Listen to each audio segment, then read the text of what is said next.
भारत के बाघ आवासों को संरक्षित करने के उद्देश्य से एक ऐतिहासिक फैसले में सर्वोच्च न्यायालय ने बाघ अभयारण्यों में पारिस्थितिक क्षति को रोकने के लिए व्यापक निर्देश जारी किए। सुप्रीम कोर्ट की 5 न्यायाधीशों वाली संविधान पीठ ने किया स्पष्ट, अदालतें राष्ट्रपति और राज्यपालों को राज्य विधेयकों पर निर्णय लेने के लिए किसी एक समान समय सीमा में नहीं बांध सकती। यूनिसेफ ने अपनी प्रमुख report the state of the world's children 2025 जारी की। रिपोर्ट के अनुसार दुनिया के 400 मिलियन से अधिक बच्चे यानी निम्न और मध्यम आय वाले देशों में हर 5 में से एक बच्चा कम से कम 2 ऐसी महत्वपूर्ण सुविधाओं से वंचित है जो उनके स्वास्थ्य, विकास और समग्र कल्याण के लिए जरूरी।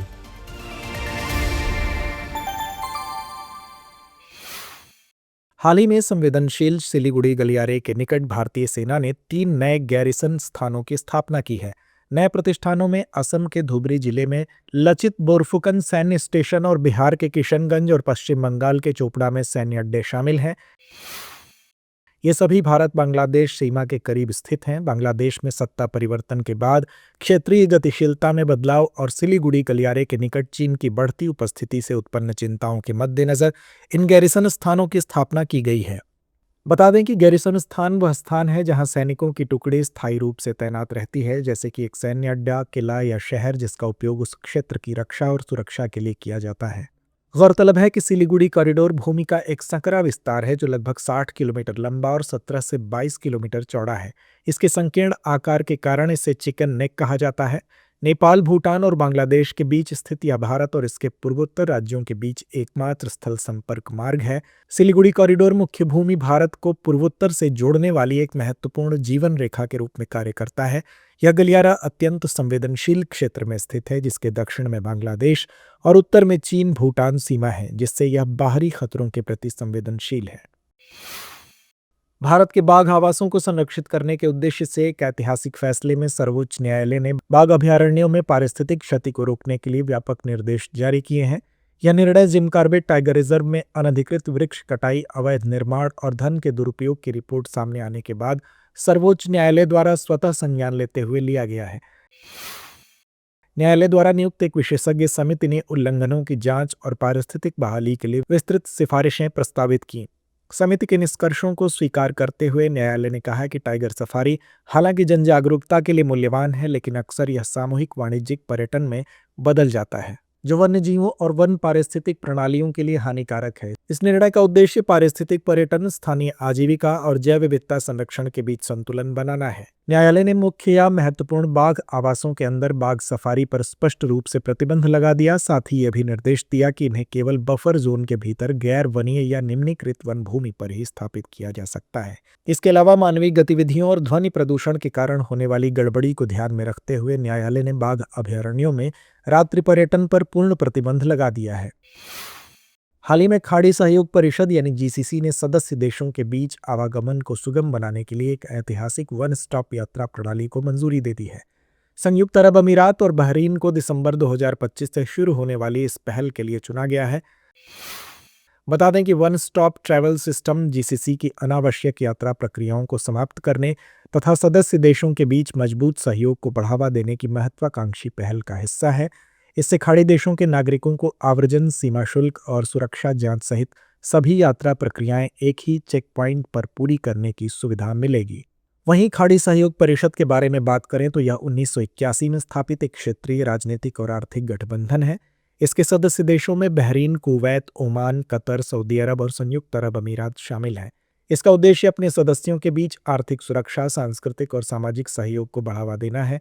इसका गठन बढ़ते क्षेत्रीय तनाव, विशेष रूप से ईरानी क्रांति 1979 और ईरान-इराक युद्ध 1980 से 1988 के जवाब में किया गया था। इसका मुख्यालय रियाद, सऊदी अरब में है। सर्वोच्च परिषद जीसीसी का सर्वोच्च प्राधिकारी है जो सदस्य राष्ट्रों के प्रमुखों से बना है। इसकी अध्यक्षता देशों के नाम के अनुसार वर्णानुक्रम में बदलती रहती है।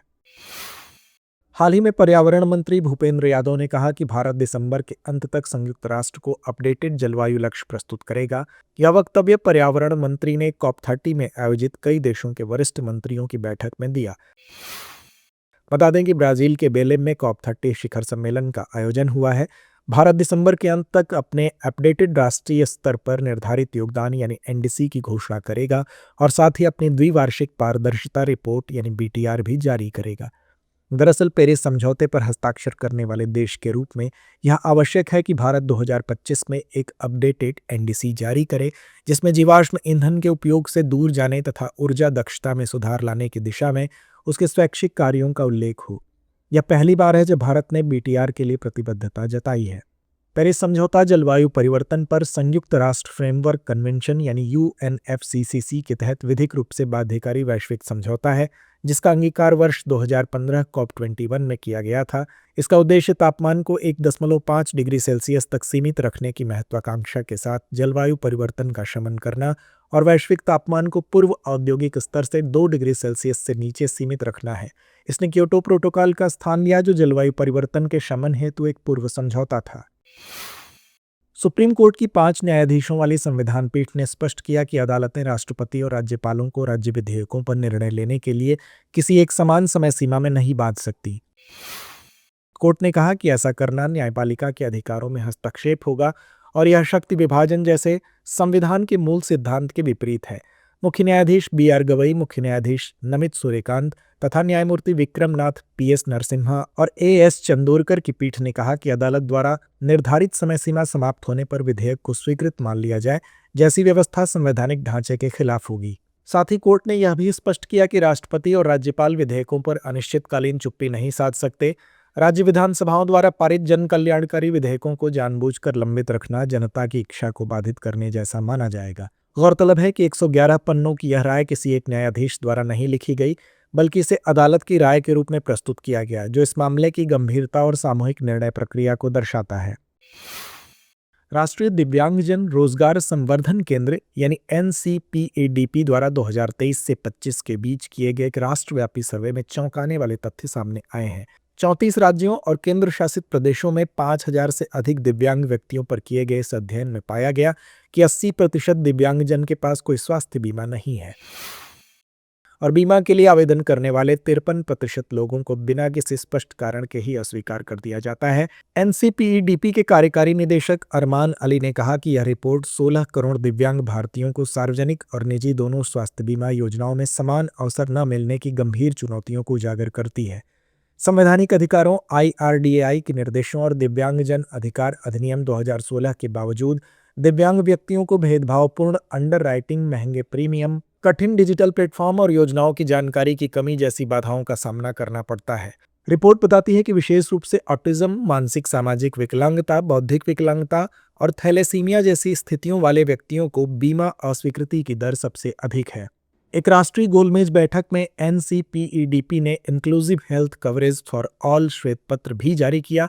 इसमें मांग की गई है कि दिव्यांगजन को आयुष्मान भारत यानी PMJ में उम्र या आय की शर्तों के बिना तुरंत शामिल किया जाए। अरमान अली ने इसे अधिकारों का स्पष्ट उल्लंघन बताया और मानसिक स्वास्थ्य पुनर्वास सहायक उपकरणों के लिए बेहतर कवरेज तथा IRDAI में दिव्यांगता समावेशन समिति के गठन की सिफारिश की। यूनिसेफ ने अपनी प्रमुख report the state of the world's children 2025 जारी की। रिपोर्ट के अनुसार दुनिया के 400 मिलियन से अधिक बच्चे यानी निम्न और मध्यम आय वाले देशों में हर 5 में से एक बच्चा कम से कम 2 ऐसी महत्वपूर्ण सुविधाओं से वंचित है जो उनके स्वास्थ्य, विकास और समग्र कल्याण के लिए जरूरी है। भारत में यूनिसेफ की प्रतिनिधि सिंथिया मैककैफरी ने बताया कि भारत में लगभग 460 मिलियन बच्चे 18 वर्ष से कम आयु के हैं। उन्होंने कहा कि बहुआयामी गरीबी कम करने में भारत की प्रगति उल्लेखनीय है और कई प्रमुख सरकारी कार्यक्रमों ने बच्चों में निवेश को बढ़ाया है। इसी कारण भारत SDG 1.2 के लक्ष्य सभी आयामों में गरीबी को आधा करने को 2030 से पहले हासिल करने की दिशा में अग्रसर है। नीति आयोग के राष्ट्रीय बहुआयामी गरीबी सूचकांक के अनुसार 2013-14 से 2022-23 के बीच भारत ने 248 मिलियन लोगों को गरीबी से बाहर निकाला और गरीबी दर 29.2% से घटकर 11.3% हो गई। यूनिसेफ ने कहा कि बाल गरीबी समाप्त करना संभव है, बशर्ते सरकारें इन्हें राष्ट्रीय प्राथमिकता बनाकर सामाजिक सुरक्षा, स्वास्थ्य, पोषण, शिक्षा, स्वच्छता और सुरक्षित आवास पर निवेश बढ़ाएं। बच्चों में निवेश को सबसे बड़ा प्रतिफल बताया गया है। नई दिल्ली में गुरुवार को आयोजित 7वें NSA स्तरीय कोलंबो सिक्योरिटी कॉन्क्लेव में भारत के राष्ट्रीय सुरक्षा सलाहकार अजीत डोभाल ने मालदीव, मॉरिशस, श्रीलंका, बांग्लादेश, सेशेल्स और मलेशिया के अपने समकक्षों के साथ क्षेत्रीय सुरक्षा सहयोग को मजबूत करने पर विस्तृत चर्चा की। बैठक में सदस्य देशों ने 5 प्रमुख स्तंभों समुद्री सुरक्षा, आतंकवाद और कट्टरपंथ का मुकाबला, मानव तस्करी और अंतर्राष्ट्रीय संगठित अपराध से निपटना, साइबर सुरक्षा और महत्वपूर्ण ढांचे की रक्षा तथा मानवीय सहायता और आपदा राहत के तहत सहयोग बढ़ाने पर जोर दिया। भारत द्वारा नियुक्त CSC के पहले सेक्रेटरी जनरल ने 2023 में मॉरिशस में हुई 6वीं बैठक के निर्णयों और पिछले 1 वर्ष में हुई प्रगति की विस्तृत समीक्षा प्रस्तुत की। बैठक का एक महत्वपूर्ण पहलू था सेशेल्स को CSC का पूर्ण सदस्य बनाए जाने का निर्णय, जिसका सभी सदस्य देशों ने स्वागत किया। यह चर्चा ऐसे समय में हुई है जब क्षेत्र आतंकवाद, साइबर अपराध से जुड़ी मानव तस्करी और समुद्री सुरक्षा खतरों जैसी गंभीर चुनौतियों का सामना कर रहा है। हाल ही में दिल्ली में हुए आतंकी हमले ने इन चिंताओं को और बढ़ाया है। बैठक के दौरान सदस्य देशों ने क्षेत्रीय और बाहरी सुरक्षा खतरों पर विचार विमर्श किया। मालदीव, मॉरिशस, श्रीलंका और बांग्लादेश के शीर्ष सुरक्षा अधिकारियों ने अपने अपने प्रतिनिधिमंडलों का नेतृत्व किया। आइए खबरों से जुड़े 5 सवालों पर डालते हैं एक नजर। प्रोजेक्ट टाइगर के संदर्भ में निम्नलिखित कथनों पर विचार कीजिए। पहला, प्रोजेक्ट टाइगर भारत में एक वन्यजीव संरक्षण पहल है। दूसरा, इसे वर्ष 1984 में शुरू किया गया था। उपर्युक्त में से कौन सा या से कथन सही है या है? विकल्प ए केवल 1, विकल्प बी केवल 2, विकल्प सी 1 और 2 दोनों, या विकल्प डी इनमें से कोई नहीं। COP30 के संदर्भ में निम्नलिखित कथनों पर विचार कीजिए। पहला, यह संयुक्त राष्ट्र जलवायु परिवर्तन सम्मेलन का 30वां संस्करण है। दूसरा, इसका आयोजन ब्राजील में हो रहा है। तीसरा, इसका आयोजन 10 नवंबर से 15 नवंबर 2025 तक किया गया। उपर्युक्त में से कितने कथन सही है या है? विकल्प ए केवल 1, विकल्प बी केवल 2, विकल्प सी सभी 3, या विकल्प डी इनमें से कोई नहीं। सिलीगुड़ी कॉरिडोर के संदर्भ में निम्नलिखित कथनों पर विचार कीजिए। पहला, यह भारत के पूर्वोत्तर राज्यों को शेष भारत से जोड़ने वाली एकमात्र जमीनी पट्टी है। दूसरा, इसकी चौड़ाई कम होने के कारण इसे चिकन स्नेक कहा जाता है। तीसरा, यह दार्जिलिंग, गंगटोक और भूटान जैसे पर्यटन स्थलों के लिए प्रवेश द्वार के रूप में कार्य करता है। उपर्युक्त में से कितने कथन सही है या हैं? विकल्प ए केवल 1, विकल्प बी केवल 2, विकल्प सी सभी 3, या विकल्प डी इनमें से कोई नहीं। NCPEDP के संदर्भ में निम्नलिखित कथनों पर विचार कीजिए। पहला, दिव्यांग व्यक्तियों के लिए रोजगार के अवसर पैदा करने और उन्हें प्रोत्साहित करने पर ध्यान केंद्रित करता है। दूसरा, दिव्यांगता के मुद्दे पर जन जागरूकता बढ़ाने के लिए काम करता है। तीसरा, सार्वजनिक स्थानों, उत्पादों, सेवाओं और प्रौद्योगिकियों तक दिव्यांगजनों की आसान पहुंच सुनिश्चित करने के लिए काम करता है। उपर्युक्त में से कितने कथन सही है या हैं? विकल्प ए केवल 1, विकल्प बी केवल 2, विकल्प सी सभी 3, या विकल्प डी इनमें से कोई नहीं। यूनिसेफ के संदर्भ में निम्नलिखित कथनों पर विचार कीजिए। पहला, संयुक्त राष्ट्र महासभा द्वारा 11 दिसंबर 1946 को बनाया गया था। दूसरा, पूर्व में इसे संयुक्त राष्ट्र अंतर्राष्ट्रीय बाल आपातकालीन कोष कहा जाता था। तीसरा, पोलैंड के चिकित्सक लुडविग रॉशमन ने यूनिसेफ का गठन करने में महत्वपूर्ण भूमिका निभाई। उपर्युक्त में से कितने कथन सही है या हैं? विकल्प ए केवल 1, विकल्प बी केवल 2, विकल्प सी सभी 3, या विकल्प डी इनमें से कोई नहीं। चलते चलते डालते हैं कुछ छोटी मगर जरूरी खबरों पर एक नजर।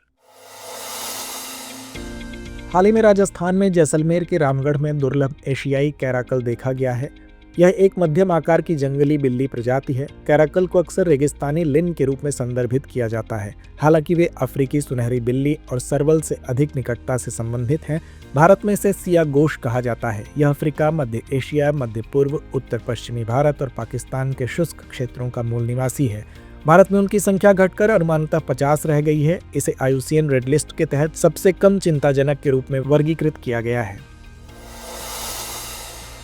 बीते दिनों दुबई में दुबई एयर शो 2025 का आयोजन हुआ। इस एयर शो में भारत भी शामिल हुआ। रक्षा राज्य मंत्री संजय सेठ ने दुबई एयर शो 2025 में भारतीय प्रतिनिधिमंडल का नेतृत्व किया। इस कार्यक्रम के दौरान उन्होंने संयुक्त अरब अमीरात के अपने समकक्ष के साथ एक द्विपक्षीय बैठक भी की। इस एयर शो में स्थापित भारतीय पवेलियन में HAL, DRDO, coral technologies, Dantal hydraulics, image synergy explore, SFO technologies के स्टॉल थे। इस एयर शो में भारतीय वायुसेना का दल भी सूर्य किरण एरोबैटिक टीम और LCA तेजस लड़ाकू विमानों के साथ शामिल हुआ। हाल ही में केंद्रीय वाणिज्य एवं उद्योग मंत्री पीयूष गोयल ने नई दिल्ली में ट्रेंड इंटेलिजेंस एवं एनालिटिक्स पोर्टल का शुभारंभ किया। यह एक वन स्टॉप व्यापार, खुफिया और विश्लेषण मंच है जो कई वैश्विक और राष्ट्रीय डेटाबेस को एकीकृत करता है। इसे वाणिज्य एवं उद्योग मंत्रालय के वाणिज्य विभाग द्वारा विकसित किया गया है। बता दें कि ट्रेंड इंटेलिजेंस पोर्टल आयातकों, निर्यातकों, स्टार्टअप्स और MSME के लिए नई जानकारियां उपलब्ध कराएगा। साथ ही यह पोर्टल निर्यातकों को मुक्त व्यापार समझौतों का बेहतर उपयोग करने में मदद करेगा। इसरो ने अपने CE-20 क्रायोजेनिक इंजन पर एक खास टेस्ट किया है, जिसे बूट स्ट्रैप मोड स्टार्ट कहा जाता है। यह इंजन LV-M3 रॉकेट के ऊपरी हिस्से में इस्तेमाल होता है। यह टेस्ट 7 नवंबर को महेंद्रगिरी स्थित इसरो प्रोपल्शन कॉम्प्लेक्स में वैक्यूम यानी अंतरिक्ष जैसी स्थिति में 10 सेकंड तक किया गया और पूरी तरह सफल रहा। यह टेस्ट इसलिए महत्वपूर्ण है क्योंकि भविष्य में कई मिशनों में रॉकेट को अंतरिक्ष में रहते हुए इंजन को दोबारा चालू करने की जरूरत पड़ेगी। अभी भी तकनीकी में यह बार बार इंजन को रीस्टार्ट करने के लिए अलग गैस बॉटल की जरूरत होती है, जिससे रॉकेट का पेलोड कम हो जाता है। बूट स्ट्रैप मोड की खासियत यह है कि इंजन बिना किसी बाहरी गैस या अतिरिक्त उपकरण के खुद ही स्टार्ट होकर स्थिर गति पकड़ लेता है। इसरो का कहना है कि यह दुनिया में पहली बार हुआ है कि गैस जनरेटर तकनीकी वाला क्रायोजेनिक इंजन बिना किसी अतिरिक्त सिस्टम के ऐसे स्टार्ट किया गया है।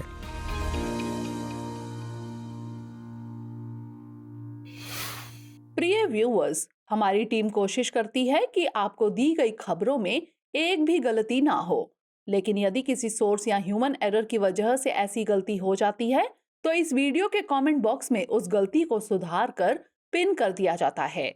यह आपको कमेंट बॉक्स में सबसे ऊपर दिखाई देता है। डियर व्यूअर्स, अपने एग्जाम की तैयारी को और बेहतर करने के लिए हमारे चैनल को लाइक, शेयर और सब्सक्राइब करना न भूलें।